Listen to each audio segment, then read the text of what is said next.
এপ্রিলেই উত্তরায় যাচ্ছে বিজিএমইএ কার্যালয়। এ নিয়ে কথা বলতে আমাদের সঙ্গে আছেন human rights and peace for Bangladesh president advocate Manzill Morshed. তার সঙ্গে কথা বলছি।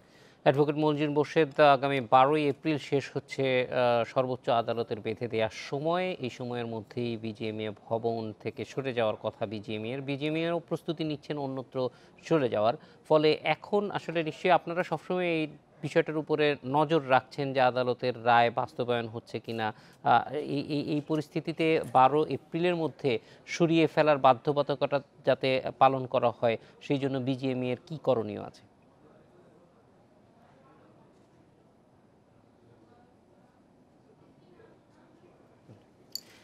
অ্যাডভোকেট মনজির মোর্শেদ, জানতে চাচ্ছিলাম যে 12 এপ্রিলের মধ্যে বিজিএমইএ ভবনটি থেকে সরে যাওয়ার কথা বিজিএমইএর, ফলে এই সময়ের মধ্যে সরে যাওয়া এবং পরবর্তী আইনগত পদক্ষেপ কি আছে?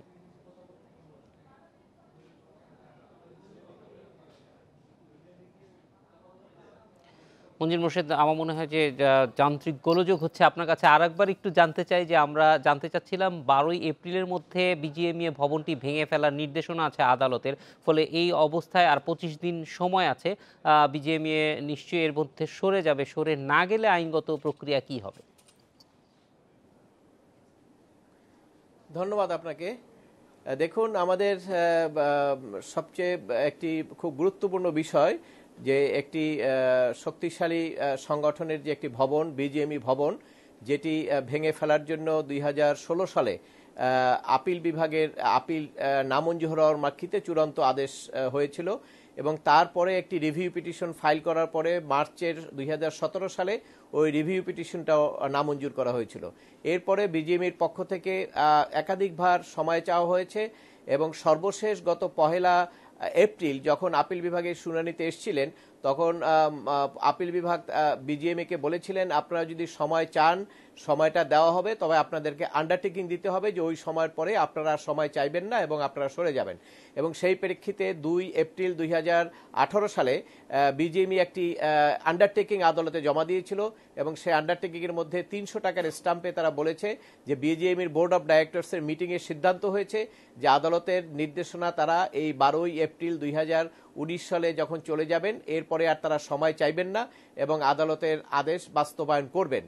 এবং সেই প্রেক্ষিতেই যেহেতু তারা আন্ডারটেকিং দিয়েছেন এবং এই আন্ডারটেকিং দেওয়ার পরে এখন তো বিজেপির পক্ষে যদি কেউ আদালতে গিয়ে বলে যে আমরা সরছি না, এখন আবার সময় চাই, সাথে সাথে যে রিস্কটা আছে সেটি হলো আদালত তাদের বিরুদ্ধে আদালত অবমাননার অভিযোগে তাদেরকে শাস্তি দিতে পারেন।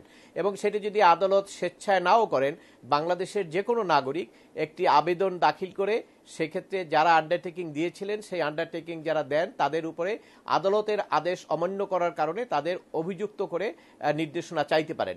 এবং আমাদের সেরকম প্রস্তুতি আমাদের আছে। যদি সেরকম কোনো পরিস্থিতি হয় তো সেক্ষেত্রে আমরাও হয়তো যে কোনো আবেদন যে কোনো নাগরিকের পক্ষে আমরা দাখিল করতে পারি। কারণ হলো যে আন্ডারটেকিংটা দিয়েছেন সেই আন্ডারটেকিংয়ের পরে এই 12 এপ্রিল তাদের চূড়ান্ত সময় ওখানে ছেড়ে দেওয়া এবং তারপরে তারা ভবন ছেড়ে দিলে পরে সেই ভবনটা ভাঙার ব্যাপারে যদি তারা নিজেরা না ভাঙেন তাহলে রাজুক সেটা ভাঙবে এবং ভাঙার পরে তাদের কাছ থেকে খরচ আদায় করবে।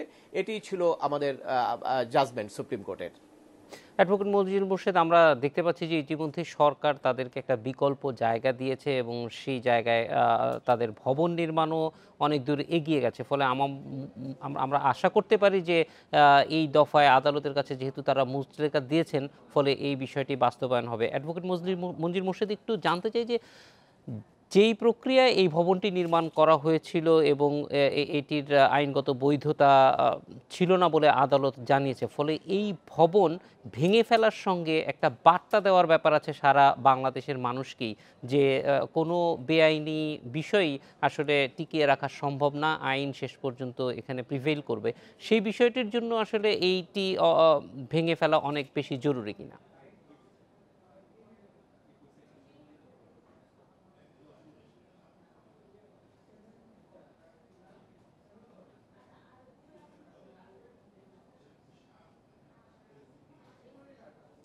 মনজির মোর্শেদ, জানতে চাচ্ছিলাম যে এই ভবনটি ভেঙে ফেলার গুরুত্বটা কীরকম, কারণ এটা একটা খুব শক্তিশালী বার্তা মানুষের কাছে পৌঁছে দেবে। জি জি, দেখেন আমরা কিন্তু বেসিক্যালি এই জিনিসটার জন্যই আমরা অপেক্ষা করছি। কারণ হলো একটা বিল্ডিং ভেঙে ফেললো কি না ভেঙে ফেললো সেটা বড় কথা নয়।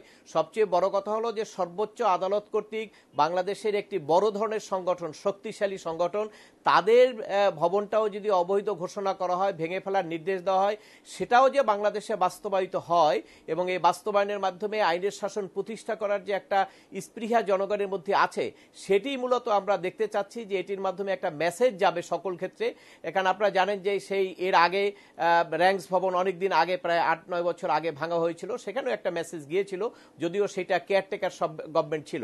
পরবর্তীকালে নির্বাচিত গভর্নমেন্ট আসার পরে এই রায়টা এসছে এবং সেই রায়ের মাধ্যমে এই যে রায়ের বাস্তবায়নের কারণে আমরা মনে করি যে একটা অন্যান্য ক্ষেত্রে, কারণ আমাদের দেশে দখল, বেআইনিভাবে ভবন করা, এই ধরনের বহু মানুষের সম্পৃক্ততা পাওয়া যায়। অর্থাৎ বিজিএমই ভবন ভাগার মাধ্যমে, অপসারণের মাধ্যমে যদি এইটা এস্টাবলিশড হয়ে যায়, সেটি সকলের জন্য একটি মেসেজ হবে। এবং আপনি যেটা জানতে চেয়েছিলেন যে কি প্রেক্ষাপটে, বেসিক্যালি এটা হয়েছিল আমাদের জলাধার সংরক্ষণ আইন যেটা করা হয়েছিল 2000 সালে। সেই জলাধার সংরক্ষণ আইনে বলা আছে যে জলাধার কোনো রকম ভরাট করা যাবে না বা কোনো রকম আপনার এটার ভিতরে স্থাপনা তৈরি করা যাবে না। কিন্তু বিজিএমই ভবন তৈরি করার আগে এখানে যারা মালিকানা সত্ত্ব অর্জন করেছিলেন সেখানেও তাদের ত্রুটি ছিল মালিকানা সত্ত্বে, প্লাস যখন ভবন নিয়েছিলেন রাজুকের কাছ থেকে পারমিশন, সেখানেও তারা সঠিক তথ্যটি ওইভাবে উপস্থাপন করেননি। আর যেহেতু তারা খুব প্রভাবশালী এবং শক্তিশালী সংগঠন, সেই কারণে কোথাও তাদেরকে বাধার সৃষ্টি হয়নি। এবং শুধু তাই নয়, আমাদের দুইজন প্রধানমন্ত্রী এই ভবনের উদ্বোধন এবং আপনার পরবর্তীকালে ভবন হওয়ার পরে আবার সেটা চালু করার প্রক্রিয়ার সঙ্গে জড়িত ছিলেন। এবং আলটিমেটলি যখন এই আদালতের রায় হয়েছে, আপনি জানেন যে আমাদের মাননীয় প্রধানমন্ত্রী একসময় কিন্তু বক্তৃতায় বলেছেন যে এটি একটি বিস্ফোরণের মতো, যেটি আসলে সকলের কানে এখনো বাজে। অতএব আমরা চাচ্ছি যে আমাদের মানে সবচেয়ে প্রত্যাশা হলো যে বিজিএমইতে যারা নেতৃবৃন্দ আছেন, বিশেষ করে পরিচালকরা আছেন বা চেয়ারম্যান আছেন, তাদের যেন শুভবুদ্ধির উদয় হয়, তারা যেন আদালতের নির্দেশের প্রতি তারা শ্রদ্ধা দেখান। কারণ এটার সঙ্গে তাদের সরে যাওয়াটা সবচেয়ে বড় সম্পর্ক তা না। এটার মাধ্যমে সম্পর্ক হলো যে যারা এখানে আজকে এই আদালতের আদেশটা যদি বাস্তবায়ন হয়, তো সেই ক্ষেত্রে একটি মেসেজ যাবে সকল জনগণের কাছে যে আদালতের রায় বাস্তবায়নের ক্ষেত্রে কোনো ধরনের গড়িমসি করার কোনো সুযোগ নেই। অ্যাডভোকেট মজিদুল মোর্শেদ, আমরাও মনে করি যে বিজিএমই এর সঙ্গে অ্যাজ কোনো বিরোধ নিশ্চয়ই কারোরই নেই, কিন্তু এই আইনের শাসন প্রতিষ্ঠার যে পাবলিক ইন্টারেস্ট লিটিগেশনে আপনারা শক্তিশালীভাবে অবস্থান নিতে পারেন, বিজিএমই ভবন ভেঙে ফেলার মধ্য দিয়ে সেই প্রক্রিয়াটি আরো শক্তিশালী হবে কিনা? দেখুন, এই মামলাটি কিন্তু একটি শো মটো রুল ইস্যু হয়েছিল, একজন আইনজীবী এটা মেনশন করেছিলেন। পরবর্তীকালে হাইকোর্টের শুনানিতে পরিবেশবাদীরা অনেকেই সেখানে আদালতে অংশগ্রহণ করেছিলেন শুনানিতে, এবং আমরা এটা সবসময় লেগে আছি যে যাতে আদেশটা বাস্তবায়ন হয়। এবং এখানে আপনি তো অবশ্যই ঠিকই বলেছেন, এর বাইরেও কিন্তু অনেকগুলো রায় ইদানিংকালে হয়েছে।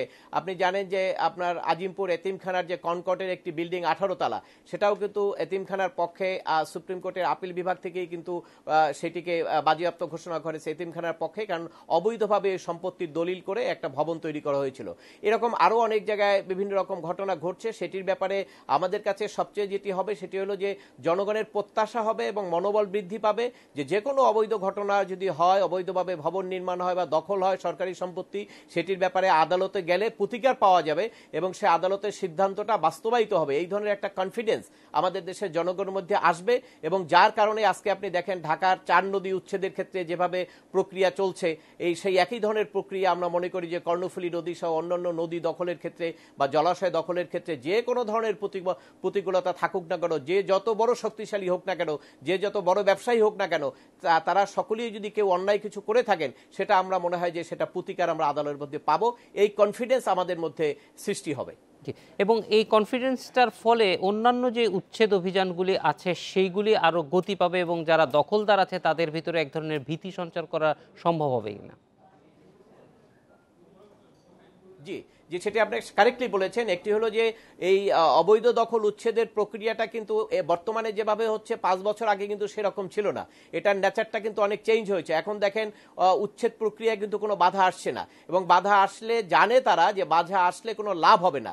এই মেসেজটা কিন্তু আপনার সব জায়গায় চলে গেছে, এবং সেই একই ধরনের মেসেজ বিজিএমই ভবন অপসারণের মাধ্যমে যে মেসেজটা যাবে সকল স্তরে, যদি কার কোনো ত্রুটি থাকে আইনগতভাবে, কোনো জলাশয় দখল বা বেআইনিভাবে সরকারি সম্পত্তি সম্পত্তি দখল, এই সকল ক্ষেত্রে যেভাবেই দখল করুক না কেন, যত সুউচ্চ বিল্ডিংয়ে বানানো হোক না কেন, অথবা যেই করুক না কেন, সে মন্ত্রী হোক বা ব্যবসায়ী হোক বা বিরোধী দলের হোক, যেই হোক না কেন, কোনো শক্তিতেই কাজ হবে না।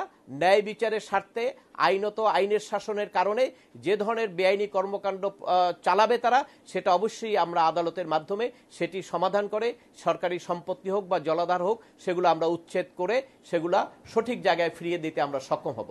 অ্যাডভোকেট মনির মোর্শেদ, অনেক ধন্যবাদ আমাদের সঙ্গে যোগ দেওয়ার জন্য।